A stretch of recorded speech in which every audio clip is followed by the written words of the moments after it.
और जो सतगुरु होता है वो तुम्हें 11वें द्वार का ज्ञान देता है। 10वां द्वार का ज्ञान इसलिए जरूरी होता है क्योंकि तुमने उसमें से निकलना है, लेकिन निकल के जाओगे कहां, ये गुरु नहीं बता सकता। ये बताता है सतगुरु, ये बताता है परमात्मा। परमात्मा ही इस दुनिया में 11वें द्वार का जिक्र करने आते हैं गुरु रूप में। कौन है वो? बंदी छोड़ कबीर साहब।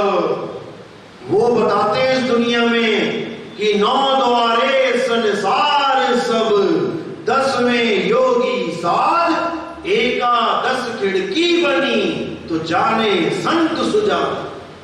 उसको कोई संत ही जानेगा जिसको परमात्मा रूप में बंदी छोड़ मिले हैं। और अब किसको मिले हैं सबसे लास्ट में? हमारे सदगुरु मदन साहेब को,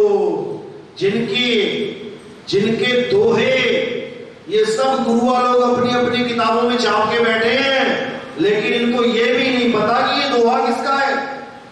कौन सा दोहा है? सोई गुरु पूरा कहावे, जो 2 अक्षर का भेद बतावे, एक छुड़ावे एक लखावे, तब प्राणी निज घर को जावे। सोई गुरु पूरा कहावे।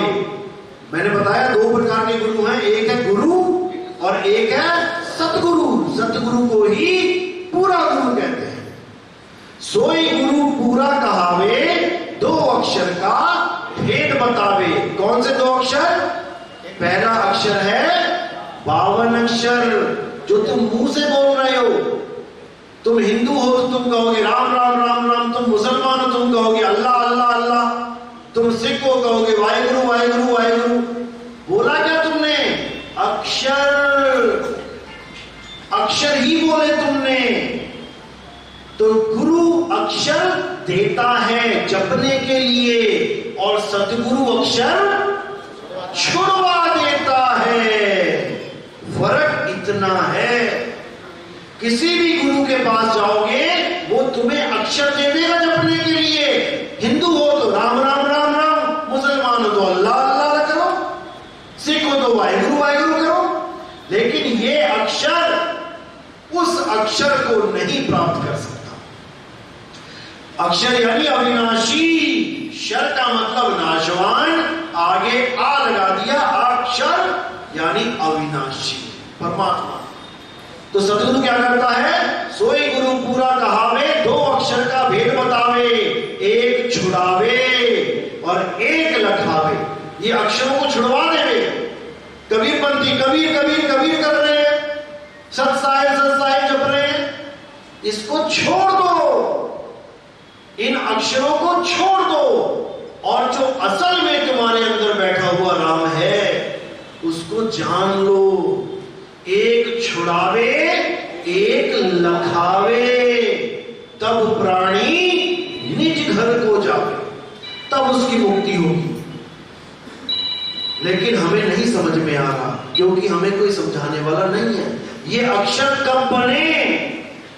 जब आदमी पहली बार दुनिया में आया आदि मानव के रूप में। कपड़े तन पे नहीं थे, कोई मकान दुकान नहीं थी, नंगा घूम रहा था, खेती नहीं थी, कोई खेती बाड़ी नहीं थी, जो जानवर मिला उसको पकड़ के खा लिया।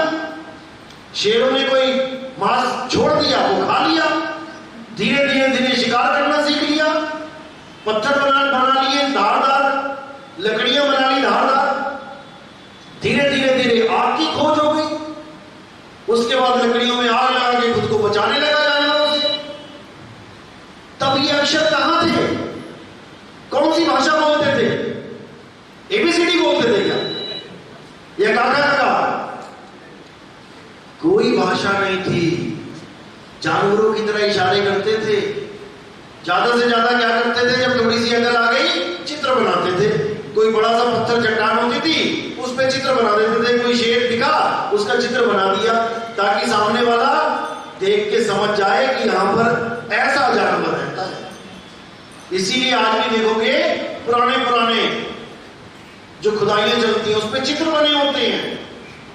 भाषाएं नहीं है। भाषा तो धीरे धीरे धीरे प्रोग्रेस हुई, तब मुंह से निकलने वाले हर अक्षर को पकड़ना सीख लिया। पहला अक्षर निकला आ, लिख दिया आ, उसको बड़ा कर दिया आ, छोटा आ, बड़ा आ, गला घुमा दिया, हल्का सा पतला कर दिया ई, जीभ के साथ टच करवा के, फिर पा फा का जा, जितने अक्षर निकले सारे लिखवा दिए।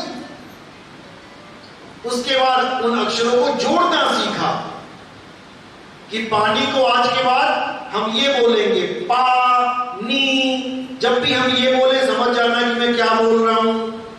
मैं बोलूं पानी और तुम लेके आ रहे हो जूता चप्पल, नहीं बात बनेगी, क्योंकि जो मैं बोल रहा हूं तुम्हें समझ में भी आना चाहिए। इसलिए गुरुकुल का निर्माण हुआ, शिक्षा दी जाने लगी, बच्चों को बैठा के बताया जाने लगा, अक्षर भी बोलना सिखाया, साथ में चित्र भी दिखाया। का से कबूतर, तो चित्र भी बनाए कबूतर, और जितने लोग बैठे हैं सब एक सा ही ज्ञान समझ रहे हैं। पता लगा वो पीछे वाला कह रहा है कबूतर और तुम कौवा सोच रहे हो, इसलिए चित्र भी दिखाया गया साथ में, ताकि सारे उस चित्र को देख लो। आज भी हम बच्चों को भेजते हैं, आदि मानवीय है हमारे बच्चे, ये कुछ बोलना लिखना पढ़ना नहीं जानते, वहां जाके यही सीखते जो हमने सीखा था। का से कबूतर, खा से खरगोश, गा से गमला।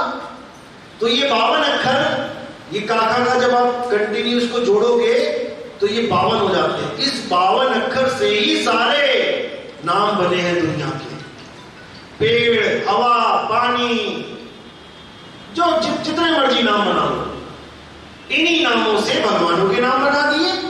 राम, कबीर, नानक साहब, वाहेगुरु, अल्लाह। इसीलिए गुरु ग्रंथ साहब में कबीर साहब ने बोला, अरे 52 अक्षर जोरे आन, सकिया ना अक्षर एक पहचान। इसीलिए बोला गया कि इस इंसान ने भगवान को पाने के लिए अक्षरों को जोड़ के अपने अपने काम के नाम बना लिए। अब लगा जपने, मिल जाएगा क्या? नहीं मिलेगा, क्योंकि साहब कहते हैं नाम है जप में, नाम है तप में, ना एकांत निवास में, और वो को कहां ढूंढे रे बंदे, मैं तो तेरे पास में। जो मेरे पास वस्तु पड़ी है मैं उसी का नाम जप रहा हूं, और मुझे पता ही नहीं कि वो मेरे पास है। अब क्या करेगा गुरु? सतगुरु आएगा, तुम्हारे अक्षर छुड़वा देगा।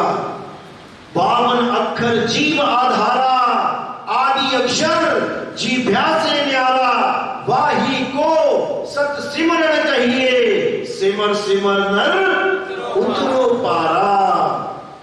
बस तुमने इतना ही काम करना है, 52 अक्षरों को छोड़ देना है और अपनी आत्म अक्षर को पहचान लेना है कि मेरी वस्तु है तो है कहां।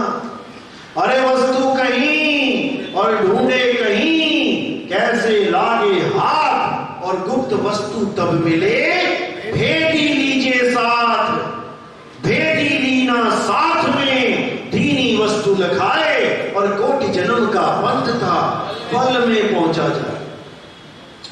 करोड़ों जन्म लग जाएंगे वहां तक पहुंचने में। कोई सोचे इंगला पिघला सुषुम्ना से चला जाऊंगा मैं, बड़े बड़े जोगी कोशिश कर चुके हैं, वो यहां के यहीं रह गए, नहीं पहुंच पाओगे। वहां पहुंचने के लिए तुम्हें एक ही चाल बचाएगी, वहां पहुंचाएगी, और वो है विहंगम चाल। जब तक तुम्हें विहंगम चाल का नहीं पता लगा कि विहंगम चाल होती कैसी है, जब तक भूल जाओ कि तुम्हें कोई मुक्ति मिलने वाली है। इसलिए गरीबदास जी ने बोला, सतगुरु के लक्षण कहूं अचल विहंगम चाल, और हम अमरापुर ले गए ज्ञान सबद सरघाल।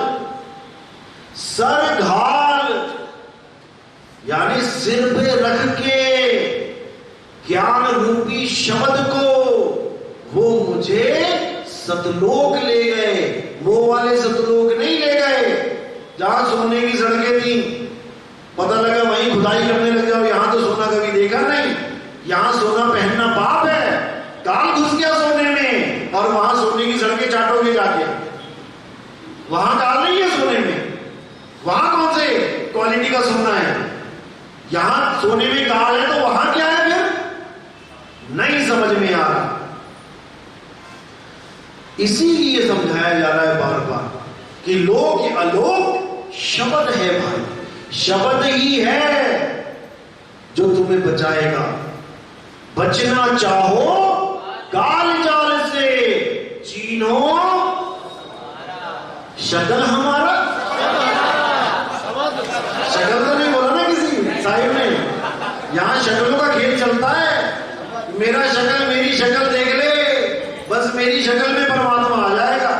और तुम्हें किसकी शक्ल में आया था मिलने? तुम्हें तुम्हारी शक्ल में आया था क्या?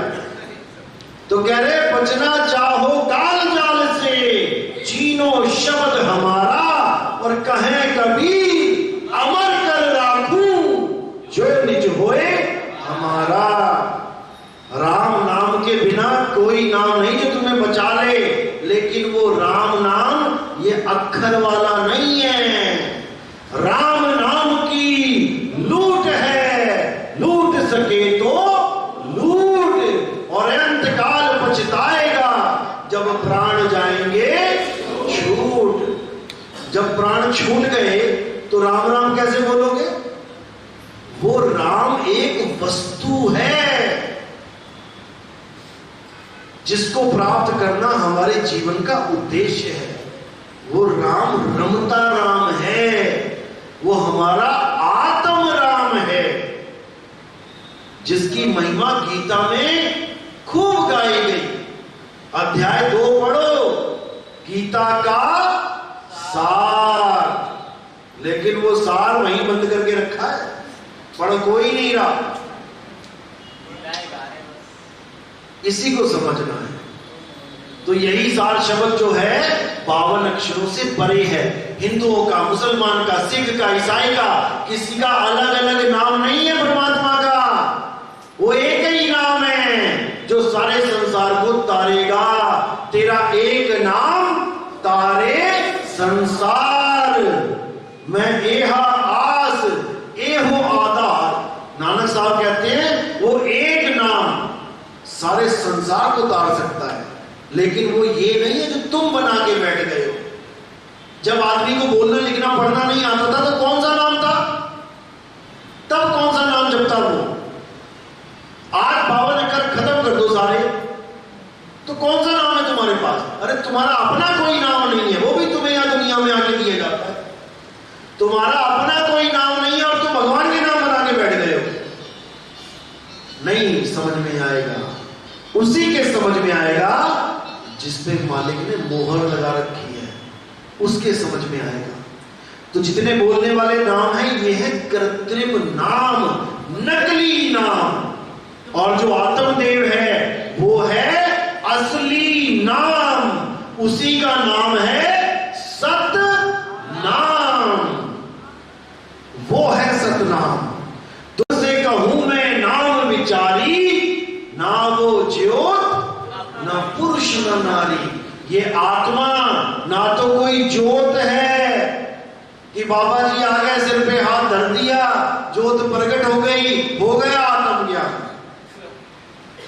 ये आत्मज्ञान नहीं है, ये ज्योत ज्ञान है। ज्योत को देखा किसने? कौन है जो ज्योत को देख रहा है? ज्योत से अलग है वो।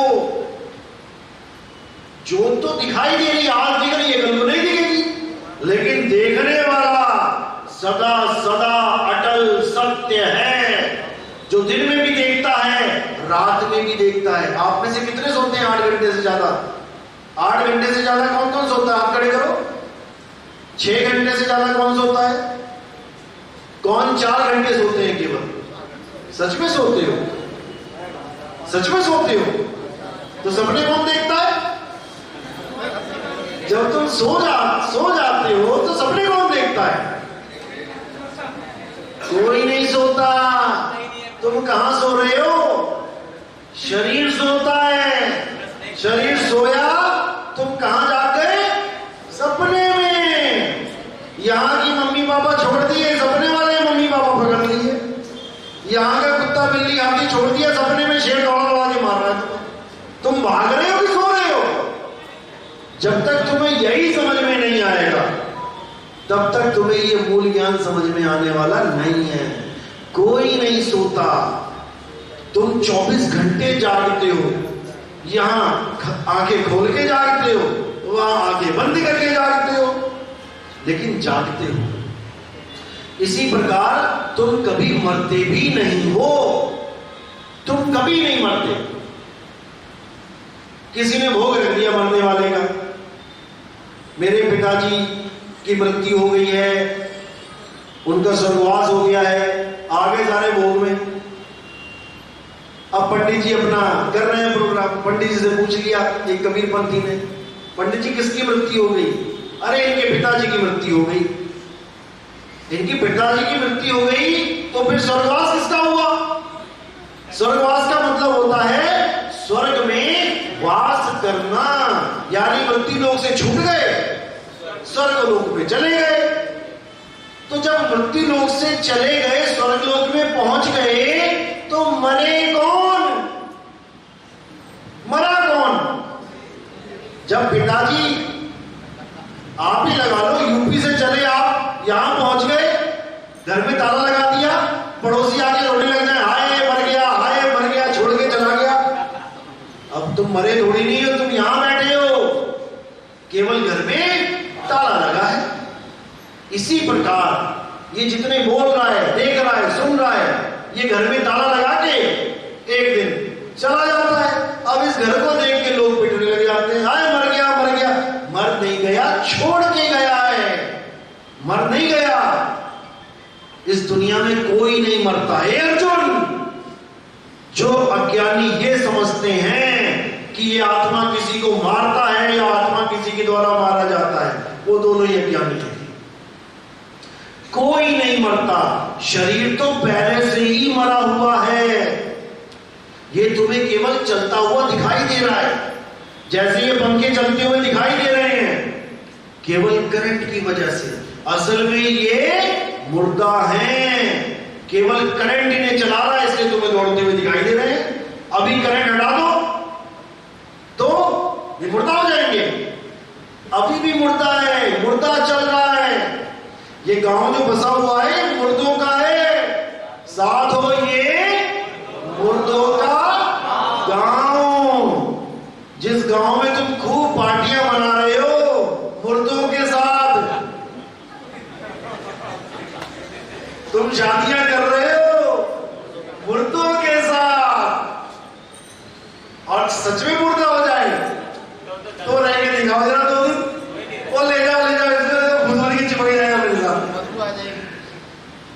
तो खेल इतना ही है, जब तक करंट है बॉडी में, ये भाग रही है, ये जीवित है, यानी मुर्दा चल रहा है, ये जीवित है। और जैसे जीव अलग हुआ तो इसको तुम मुर्दा मुर्दा कहते हो। ये पहले से ही मुर्दा है भाई, पहले से ही मुर्दा है। बस तुम्हें लगता है कि खाया पचाया इसलिए जिंदा है। जैसे कार मुंह खोलती है ना, पेट्रोल डाला धुआं निकाला, पेट्रोल डाला धुआं निकाला, कार जिंदा है।